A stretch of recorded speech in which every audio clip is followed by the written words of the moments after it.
Di episode minggu lalu, kita semua sudah melihat kelima kandidat sudah bersaing dalam proses review CV. Dan hanya akan ada 3 orang yang melaju ke tahap selanjutnya untuk melakukan interview bersama CEO GoToSofi. Siapakah mereka? Let interview room begin.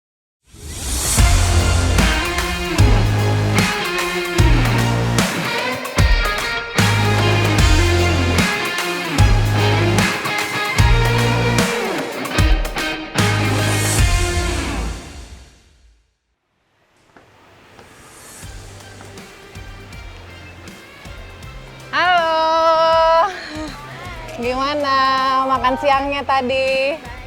Nervous atau excited nih? Campur aduk. Ekspektasinya apa sih? Maunya semua diterima ya?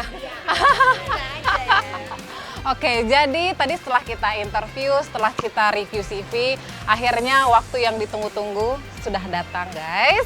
Jadi dari 5 kandidat, dari 5 kalian kita akan pilih 3 sebagai leading kandidat kita. Nanti nama yang disebutkan akan ikut aku untuk mengikuti proses selanjutnya. Untuk yang belum berhasil hari ini, jangan kecewa. Tips-tips tadi yang sudah diberikan tolong dipakai untuk CV selanjutnya, untuk pelamaran kerja selanjutnya. Ya, jadi kesempatan kalian kan nggak cuma di satu tempat, tapi ada di mana-mana. Oke, siap? Oke, nama pertama yang akan aku panggil dan ikut aku untuk proses selanjutnya adalah yang pertama, congratulations untuk Flora. Seneng banget sih Kak, nggak nyangka banget sebenarnya bisa lolos tahap ini.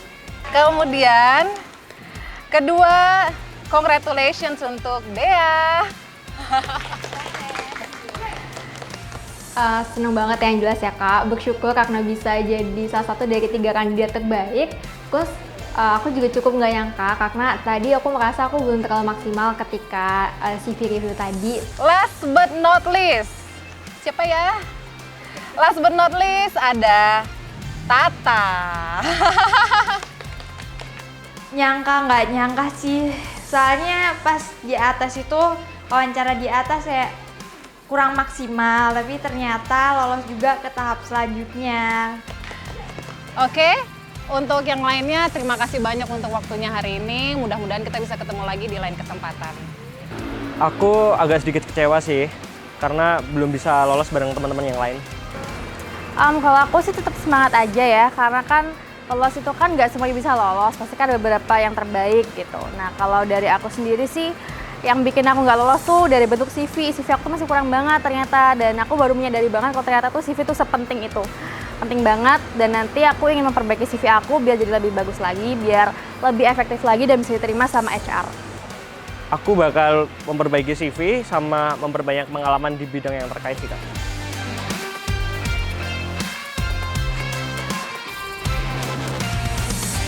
Halo.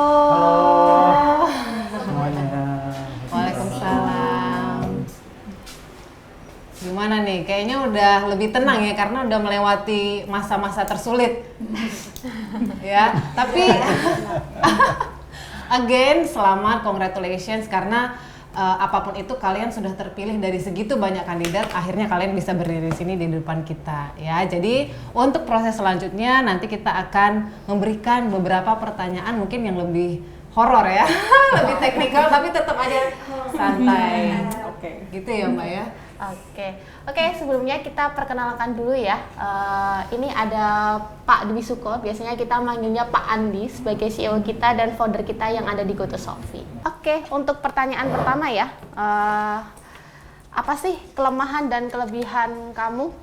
Saya terbiasa bekerja di bawah tekanan. Dan seperti yang kakak-kakak mungkin tadi lihat sekilas gitu, saya tipe orang yang cepat beradaptasi. Jadi saya cepat kenalan sama banyak orang, terus juga saya cepat akrab gitu. Skill problem solving dan critical thinking sama nggak panikan, menurut saya itu cukup penting ketika kita dapat suatu case. Dan menurut saya punya skill itu. Mungkin kelemahan aku kali ya Kak. Yang pertama, aku itu orangnya jujur aja aku pelupa. Tapi aku udah bisa mensiasatinya, kelemahan aku ini. Biasanya aku menulis note. Sekarang kan banyak aplikasi gitu, ada bisa lewat kalender Google Calendar, terus lewat memo di HP gitu. Nah, aku biasanya Apa ya namanya? Menulis note di situ apa aja sih yang harus aku kerjakan sekarang untuk kedepannya nanti biar aku tuh nggak lupa gitu sih Kak.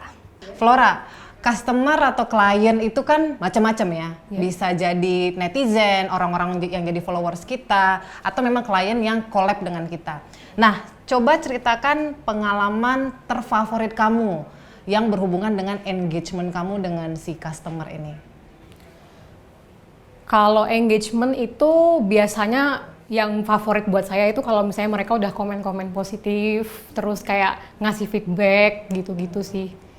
Kenapa sih di anak-anak kayak di kita misalnya di sosial media ya? Iya. Tentang real time kita harus balas, kemudian tentang kalau misalnya ada orang nanya juga harus dibalas, misalnya ada sebuah komplain juga harus kita reply dengan cepat. Itu kok penting tuh kenapa? Itu jadi satu faktor yang sangat krusial ya? Iya, Itu kenapa benar. sih soalnya? Kalau menurut saya yang pertama karena customer kan adalah tujuan kita ya, tujuan utama kita itu ke customer karena kita menjual barang ke customer. Jadi apapun yang datang dari customer itu merupakan hal yang harus kita benar-benar cermati.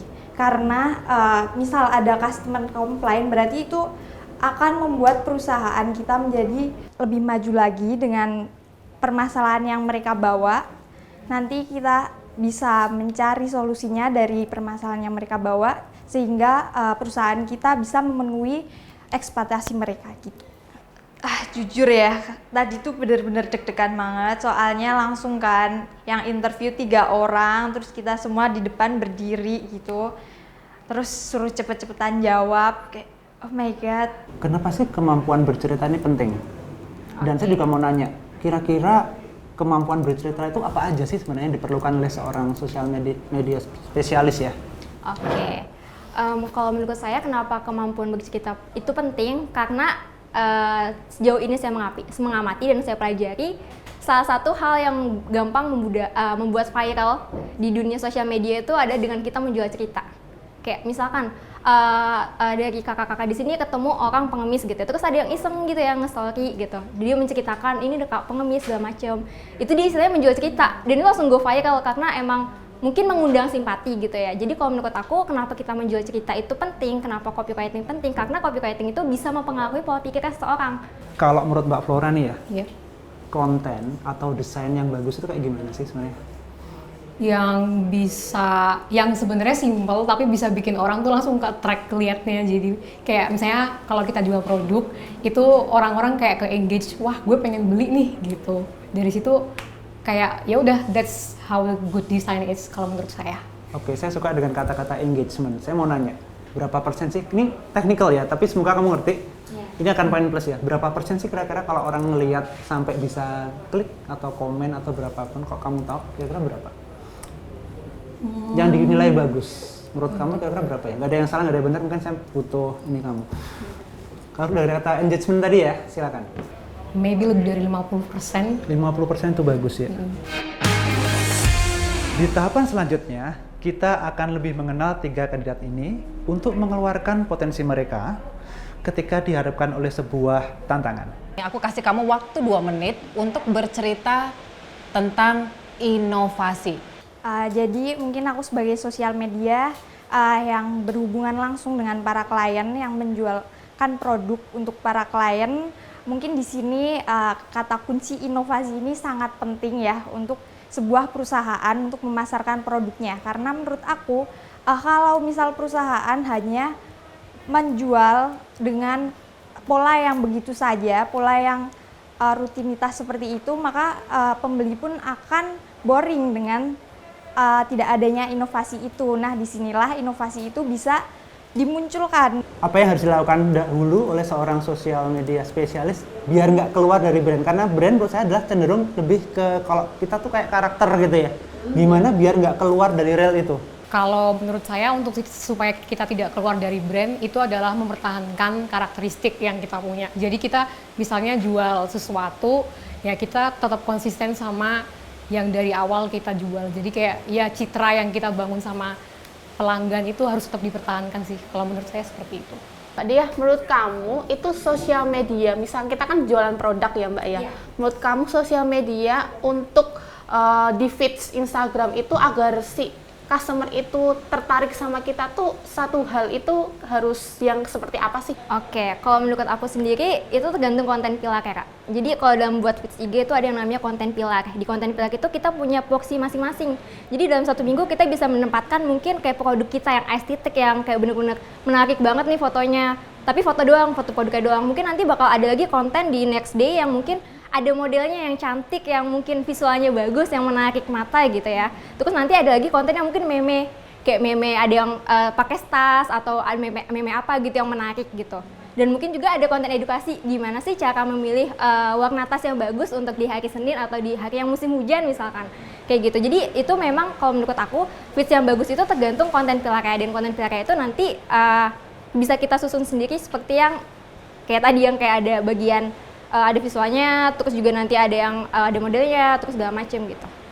Terus tadi juga kita kasih case satu per anak yang itu random, nggak tahu siapa yang dikasih, terus kita jawab sesuai dengan apa yang kita bisa gitu. Kira-kira kenapa kami atau saya harus memilih kalian di divisi ini, di sosial media spesialis ini tadi?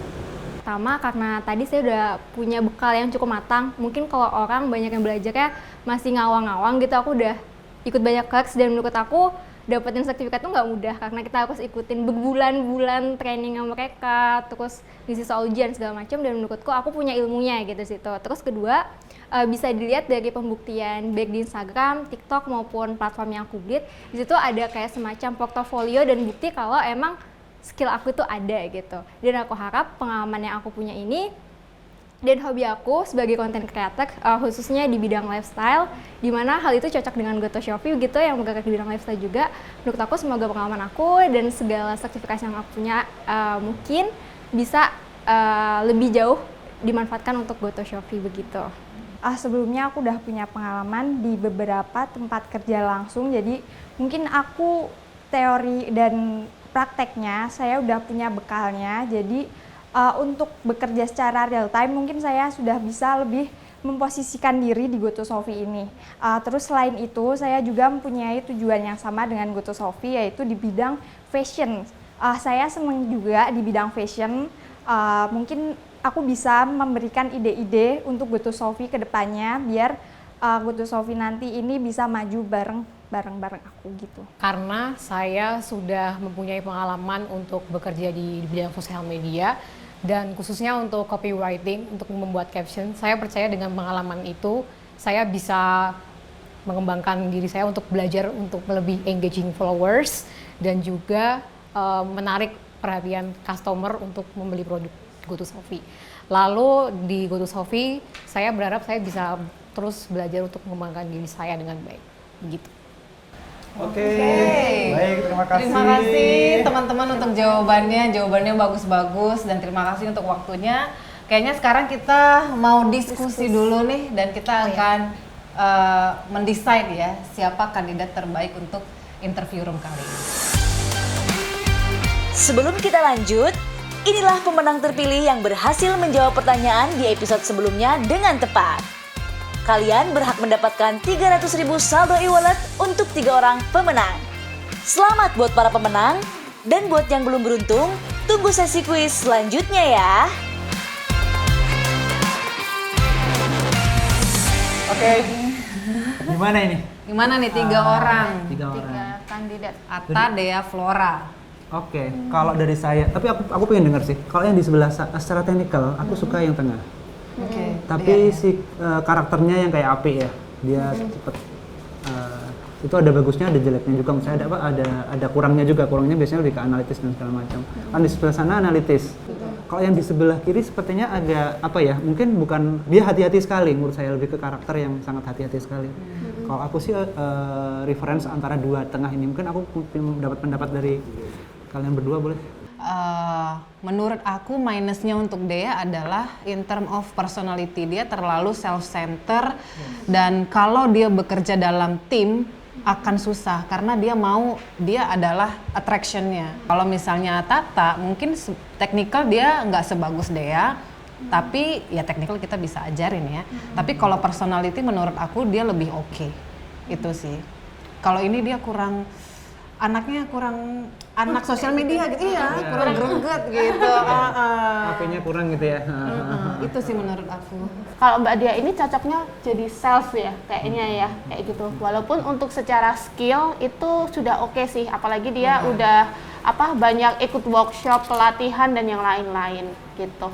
Terus kalau Mbak Tata itu orangnya tuh agak santai kayak gitu, tapi untuk secara skillnya memang dalam dasarnya itu sudah ada kayak gitu. Cuma nggak sebagus Mbak Dea.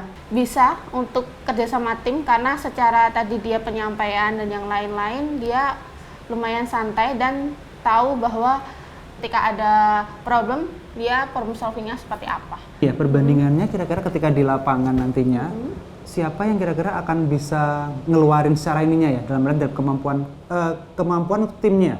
Ini apa ini? Perkiraan dari pertama kali wawancara tadi. Kalau memotivasi mungkin lebih ini. Lebih mengencourage sisi orang lain di timnya gitu maksud Betul. saya. Tapi kalau kita mau orang yang langsung bisa lari, istilahnya aku personally akan ambil dia. Dia secara skill bagus. Bagus Dia banget bagus. gitu, dan dia bisa kita lepas sendiri, nggak perlu disupervise. Mungkin sekali 2 kali, abis itu dia udah bisa berdiri sendiri. Oke, jadi hari ini tadi saya ngeliat semua orang perform dengan bagus. Punya kelebihan masing-masing. Ada yang bagus dalam segi analitis, ada yang bagus di cara berpikir yang cepat, ada juga bagus yang lebih ke skill kapabilitas untuk di sosial media. Tapi hari ini sesuai dengan karakter Kutu Sofi, kita akan ngambil yang bisa pas dengan karakter budaya Kutu Sofi, yaitu gimana caranya yang bersangkutan ini bisa bekerja dalam tim.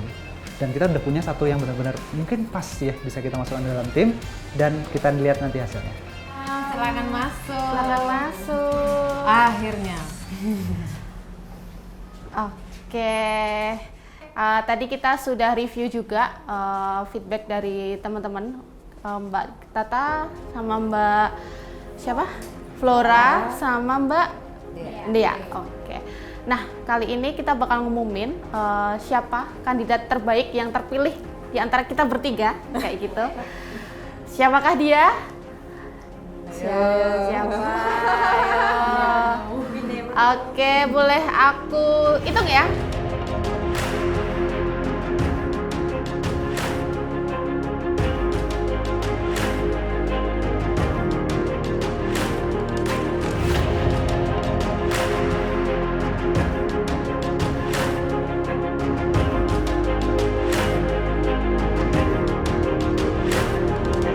Satu, 2, 3. Ada Mbak Tata.